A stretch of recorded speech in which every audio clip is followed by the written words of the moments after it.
Ayan ang mother ko. Mag-outing na naman siya. Reunion yung nanay. Oo, get together. Get together na naman.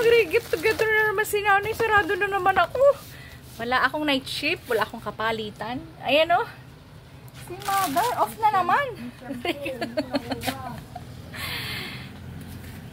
Off na naman ni mother. Sukli ko. Sukli mo pa? Si mother dear. Magkano po yan? 8. 8. 10. Ay, 8 pala. Tapos sa bawasin mo ito.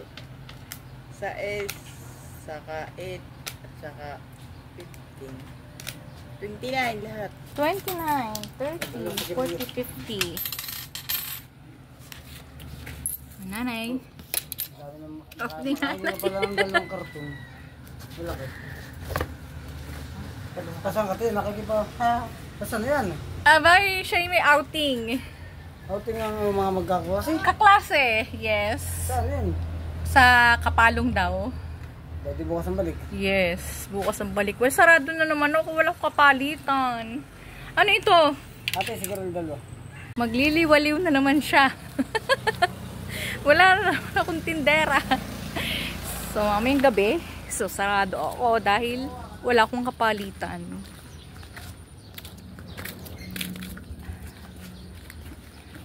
Sila ay mayroong reunion. May reunion sila.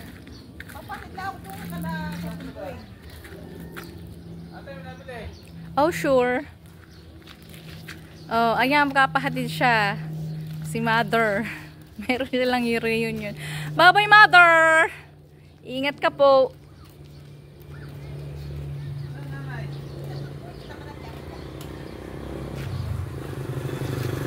Sila ay overnight.